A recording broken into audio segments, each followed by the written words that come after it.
Good mythical afternoon, ladies and gentlemen. This is Mr. Ayala with another vlog.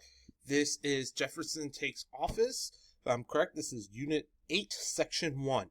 As always, please make sure that you're paying attention to the things that I'm saying and that you're paying attention to your notes and copying down and reviewing this as much as you need to be successful. So anyway, this is Jefferson Takes Office. So our objectives. There's quite a few for this one. You need to be able to identify the major policy issues in the 1800 election.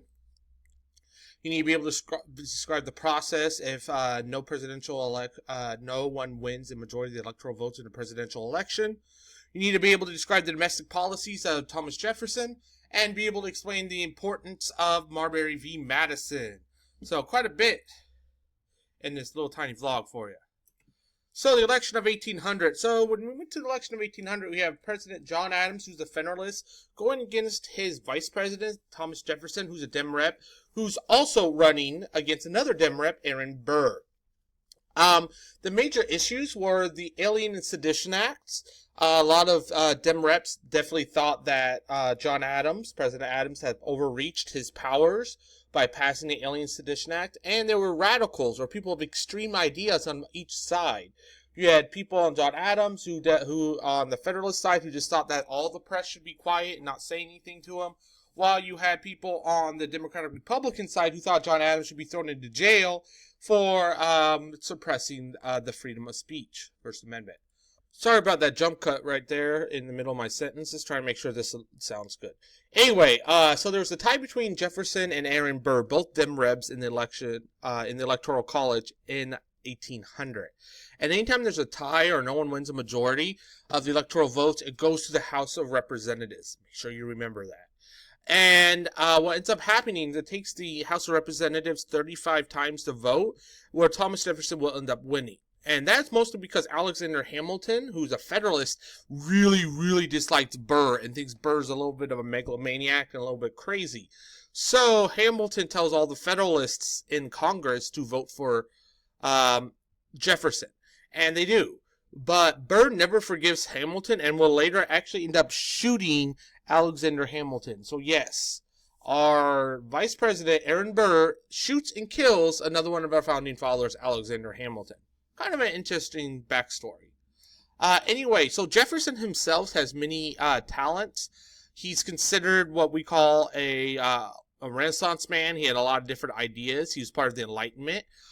He loved ancient Greek and Roman architecture. Example, up in the upper right-hand corner, that little picture of Monticello. Yes, I know it's cartoonish, but it's about the same thing. He's a violinist, a horseman, a scientist. He loves to read. His major philosophies that he's going to govern by are that he promotes a common way of life. He believes that the majority of the United States should be independent and farmers. They should not have to rely on the national government or anyone else to do any of their items. He believes that because we are not crowded and there's lots of land, that we have more than enough room to spread out. And he was actually very modest. He was considered a common man, even though he was not in any way, shape, or form.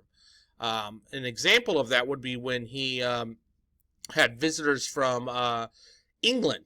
One of the things he liked to do is send all of his people home, and he would go garden, so that when he would shake the hand of the British ambassador, he'd be covered in manure and fertilizer and dirt, and really kind of freak out the British. And the British were thinking, "What is this? The guy who's in charge of this nation is literally outside gardening? What?"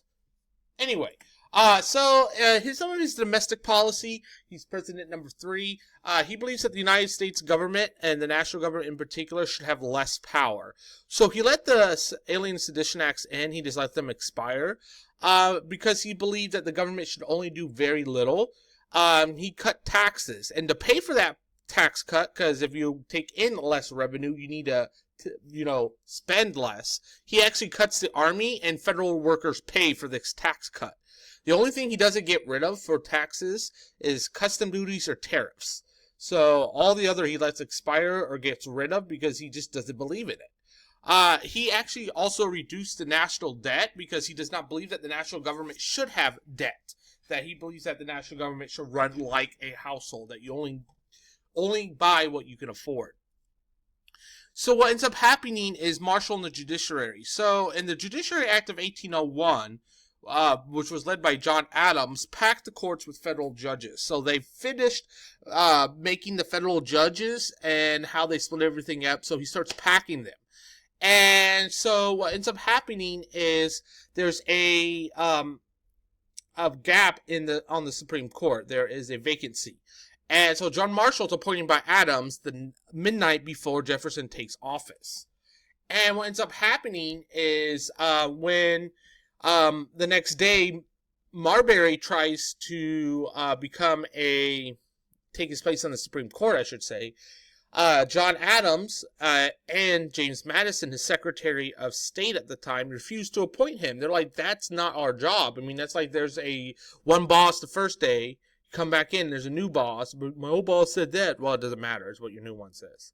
Marbury sues, saying that this is unconstitutional because the president's the one that can appoint it. And if the president appoints, you must let them in. The court denies this claim, saying that was president number 2. We're now under president number 3. Your claim is null and void. It's null and void, and you cannot be put onto the Supreme Court because we have a new president now.